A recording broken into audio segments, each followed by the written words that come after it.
ನಮಸ್ಕಾರ ಸ್ನೇಹಿತರೆ. 5,000 ವರ್ಷಗಳ ಹಿಂದೆ ಮಹಾಭಾರತದ 6ನೆಯ ಪರ್ವದಿಂದ 700 ಶ್ಲೋಕಗಳನ್ನು ಒಳಗೊಂಡಂತಹ ಒಂದು ಪುಸ್ತಕ ಹುಟ್ಟುತ್ತೆ. ಇದು ಕೇವಲ ಪುಸ್ತಕ ಅಲ್ಲ, ಸರಿಯಾಗಿ ಅರ್ಥ ಮಾಡಿಕೊಂಡವರಿಗೆ ಎಷ್ಟೋ ದೊಡ್ಡ ಪ್ರಾಬ್ಲಮ್, ಎಷ್ಟೆಷ್ಟೋ ದೊಡ್ಡ ಇನೋವೇಷನ್ಗಳಲ್ಲೂ ಇವತ್ತಿಗೂ ಬಹುದೊಡ್ಡ ಮಾರ್ಗಸೂಚಿಯಾಗಿರುವ ಪುಸ್ತಕ. ಆ ಒಂದು ಪುಸ್ತಕದ ಹೆಸರೇ ಭಗವದ್ಗೀತೆ.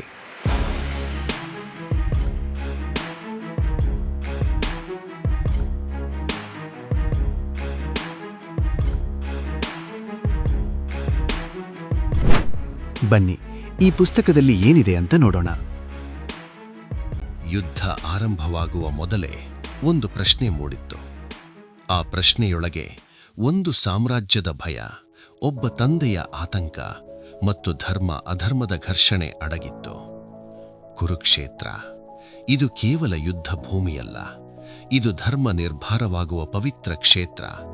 ಹಾಗೆಯೇ ಅಲ್ಲಿ ಎದುರು ನಿಂತವರು ಕೇವಲ ಸೇನೆಗಳಲ್ಲ, ಒಂದು ಕಡೆ ಅಧಿಕಾರದ ಆಸೆ, ಇನ್ನೊಂದು ಕಡೆ ಧರ್ಮದ ನಿಲುವು.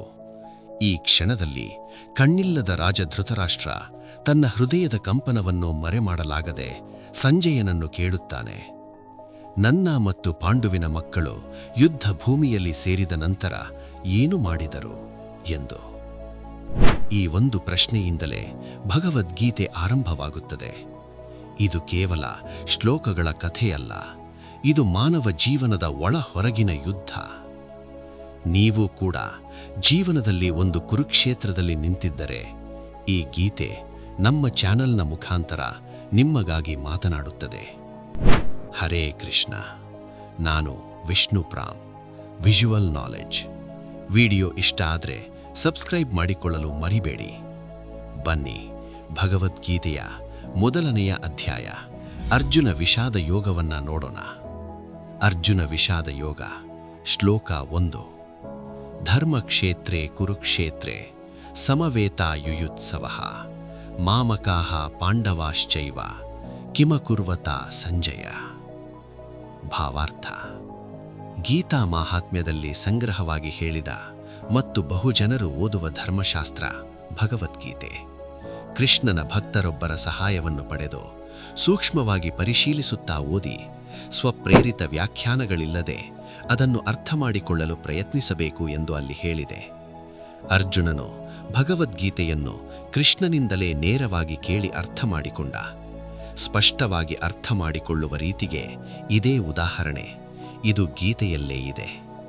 ಈ ಗುರುಶಿಷ್ಯ ಪರಂಪರೆಯಲ್ಲಿ ಸ್ವಪ್ರೇರಿತ ವ್ಯಾಖ್ಯಾನವಿಲ್ಲದೆ ಭಗವದ್ಗೀತೆಯನ್ನು ಅರ್ಥ ಮಾಡಿಕೊಳ್ಳುವ ಭಾಗ್ಯಶಾಲಿಯು ಎಲ್ಲ ವೇದಗಳ ಜ್ಞಾನದ ಅಧ್ಯಯನವನ್ನು, ಜಗತ್ತಿನ ಎಲ್ಲ ಧರ್ಮಗ್ರಂಥಗಳ ಅಧ್ಯಯನವನ್ನು ಮೀರುತ್ತಾನೆ. ಇತರ ಧರ್ಮಗ್ರಂಥಗಳಲ್ಲಿರುವುದೆಲ್ಲವೂ ಓದುಗನಿಗೆ ಭಗವದ್ಗೀತೆಯಲ್ಲಿ ದೊರೆಯುತ್ತದೆ. ಜೊತೆಗೆ ಬೇರೆಲ್ಲೂ ದೊರೆಯದಿರುವುದೂ ಇಲ್ಲಿದೆ. ಇದು ಗೀತೆಯ ವಿಶಿಷ್ಟ ಗುಣಮಟ್ಟ. ಇದು ಪರಿಪೂರ್ಣವಾದ ಧರ್ಮಶಾಸ್ತ್ರ, ಏಕೆಂದರೆ ಇದು ದೇವೋತ್ತಮ ಪರಮಪುರುಷನಾದ ಶ್ರೀಕೃಷ್ಣರ ನೇರವಾದ ಮಾತು. ಮಹಾಭಾರತದಲ್ಲಿ ವರ್ಣಿಸಿರುವಂತೆ ಧೃತರಾಷ್ಟ್ರನು ಸಂಜಯನು ಚರ್ಚಿಸಿದ ವಿಷಯಗಳು ಈ ಸಿದ್ಧಾಂತದ ಮೂಲತತ್ವ.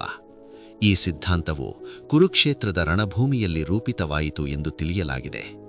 ನೆನಪಿಗೆ ಮೀರಿದ ಪ್ರಾಚೀನ ವೇದ ಯುಗದ ಕಾಲದಿಂದ ಕುರುಕ್ಷೇತ್ರವು ಪವಿತ್ರವಾದ ಯಾತ್ರಾಸ್ಥಳವಾಗಿದೆ. ಶ್ರೀಕೃಷ್ಣನೇ ಭೂಮಿಯ ಮೇಲಿದ್ದಾಗ ಮಾನವ ಕುಲದ ಮಾರ್ಗದರ್ಶನಕ್ಕಾಗಿ ಇದನ್ನು ಹೇಳಿದ. ಧರ್ಮಕ್ಷೇತ್ರ ಅಂದರೆ ಧಾರ್ಮಿಕ ವಿಧಿಗಳು ನಡೆಯುವ ಕ್ಷೇತ್ರ ಎನ್ನುವ ಪದ ಮಹತ್ವದ್ದು.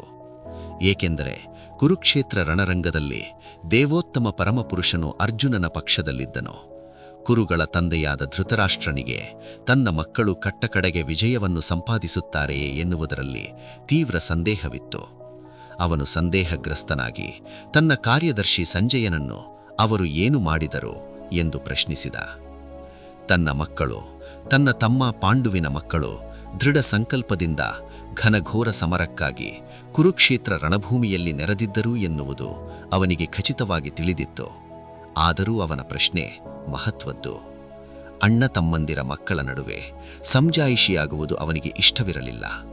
ಅವನು ರಣರಂಗದಲ್ಲಿ ತನ್ನ ಪುತ್ರರ ವಿಧಿಯನ್ನು ಕುರಿತು ಖಚಿತವಾಗಿ ತಿಳಿಯಲು ಬಯಸಿದ. ವೇದಗಳಲ್ಲಿ ಕುರುಕ್ಷೇತ್ರವನ್ನು ಪವಿತ್ರ ಪೂಜಾ ಸ್ಥಳ, ಸ್ವರ್ಗದ ನಿವಾಸಿಗಳಿಗೂ ಪೂಜಾ ಸ್ಥಳ ಎಂದು ಹೆಸರಿಸಿದೆ. ಇಂತಹ ಸ್ಥಳವನ್ನು ಯುದ್ಧಕ್ಕಾಗಿ ಆರಿಸಿದ್ದರಿಂದ ಈ ಪವಿತ್ರ ಕ್ಷೇತ್ರವು ಯುದ್ಧದ ಫಲಿತಾಂಶದ ಮೇಲೆ ಯಾವ ಪ್ರಭಾವವನ್ನು ಬೀರುವುದೋ ಎಂದು ಧೃತರಾಷ್ಟ್ರನಿಗೆ ಬಹಳ ಭಯವಿತ್ತು. ಅರ್ಜುನನು ಪಾಂಡುವಿನ ಇತರ ಮಕ್ಕಳು ಸ್ವಭಾವತಃ ಧರ್ಮಿಷ್ಠರಾದುದರಿಂದ ಪವಿತ್ರ ಕ್ಷೇತ್ರದ ಪ್ರಭಾವವು ಪ್ರಬಲವಾಗಿ ಅವರ ಪರವಾಗಿರುತ್ತದೆ ಎಂದು ಆತನಿಗೆ ತಿಳಿದಿತ್ತು. ಸಂಜಯನು ವ್ಯಾಸರ ಶಿಷ್ಯ. ಅವರ ಕೃಪೆಯಿಂದ ಆತನು ಧೃತರಾಷ್ಟ್ರನ ಕೋಣೆಯಲ್ಲಿದ್ದಂತೆಯೇ ಕುರುಕ್ಷೇತ್ರ ಯುದ್ಧವನ್ನು ಕಾಣಲು ಸಮರ್ಥನಾಗಿದ್ದ. ಆದುದರಿಂದ ಧೃತರಾಷ್ಟ್ರನು ಯುದ್ಧಭೂಮಿಯಲ್ಲಿ ಏನಾಗುತ್ತಿದೆ ಎಂದು ಕೇಳಿದ. ಪಾಂಡವರು ಧೃತರಾಷ್ಟ್ರನ ಮಕ್ಕಳು ಒಂದೇ ಕುಟುಂಬದವರು. ಆದರೆ ಧೃತರಾಷ್ಟ್ರನ ಮನಸ್ಸು ಇಲ್ಲಿ ಬಯಲಾಗುತ್ತದೆ. ಉದ್ದೇಶಪೂರ್ವಕವಾಗಿ ತನ್ನ ಮಕ್ಕಳನ್ನು ಮಾತ್ರ ಕುರುವಂಶದವರೆಂದು ಹೆಸರಿಸಿ ಪಾಂಡವರನ್ನು ಕುಟುಂಬದ ಪಿತ್ರಾರ್ಜಿತ ಸ್ವತ್ತಿನಿಂದ ದೂರವಿರಿಸಿದ. ಪಾಂಡುವಿನ ಮಕ್ಕಳ ವಿಷಯದಲ್ಲಿ ಧೃತರಾಷ್ಟ್ರನ ನಿರ್ದಿಷ್ಟವಾದ ನಿಲುವನ್ನು ಇದರಿಂದ ತಿಳಿಯಬಹುದು. ಧರ್ಮದ ಜನಕನೆನಿಸಿರುವ ಶ್ರೀಕೃಷ್ಣನೇ ಉಪಸ್ಥಿತನಿದ್ದ ಕುರುಕ್ಷೇತ್ರ ಒಂದು ಧರ್ಮಕ್ಷೇತ್ರವಾಗಿತ್ತು. ಅಲ್ಲಿ ಭತ್ತದ ಗೆದ್ದೆಯಲ್ಲಿ ಕಳೆಯನ್ನು ಕಿತ್ತೆಸೆಯುವ ಹಾಗೆ ದುರ್ಯೋಧನನಂತಹ ಅನಗತ್ಯವಾದ ಸಸ್ಯಗಳನ್ನು ಪ್ರಭುವು ಕಿತ್ತೆಸೆಯುತ್ತಾನೆ. ಅಲ್ಲದೆ ಯುಧಿಷ್ಠಿರನಂತಹ ನಾಯಕರನ್ನುಳ್ಳ ಧರ್ಮಿಷ್ಠರನ್ನ ಮತ್ತೆ ಪ್ರತಿಷ್ಠಾಪನೆ ಮಾಡುತ್ತಾರೆ. ಈ ನಿರೀಕ್ಷೆ ಪ್ರಸ್ತುತ ವಿಷಯಗಳ ಆರಂಭದಿಂದಲೇ ಇದೆ. ಐತಿಹಾಸಿಕ ಮತ್ತು ವೈದಿಕ ಪ್ರಾಮುಖ್ಯದ ಜೊತೆಗೆ ಧರ್ಮಕ್ಷೇತ್ರ ಕುರುಕ್ಷೇತ್ರ ಎಂಬ ಶಬ್ದಗಳಿಗೆ ಈ ಮಹತ್ವವೂ ಇದೆ. ಇಂದು ನಾವು ಕೇಳಿದ ಮೊದಲ ಶ್ಲೋಕ ಒಂದು ಪ್ರಶ್ನೆಯಿಂದ ಆರಂಭವಾದ ಮಹಾಯಾತ್ರೆ.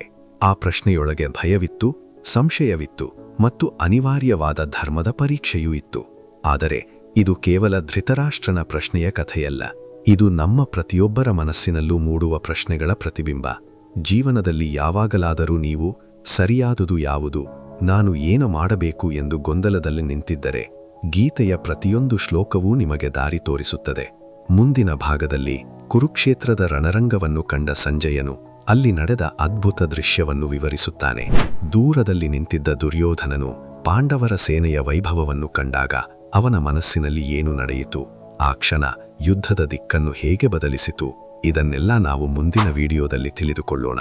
ಅರ್ಜುನ ವಿಷಾದ ಯೋಗದ 2ನೇ ಶ್ಲೋಕದೊಂದಿಗೆ ಈ ಪ್ರಯಾಣ ನಿಮಗೆ ಇಷ್ಟವಾಗುತ್ತಿದ್ದರೆ ವಿಜುವಲ್ ನಾಲೆಡ್ಜ್ ಚಾನೆಲ್ಗೆ ಸಬ್ಸ್ಕ್ರೈಬ್ ಮಾಡಿ ಮತ್ತು ಈ ಗೀತಾ ಯಾತ್ರೆಯಲ್ಲಿ ನಮ್ಮ ಜೊತೆ ಮುಂದುವರಿಯಿರಿ.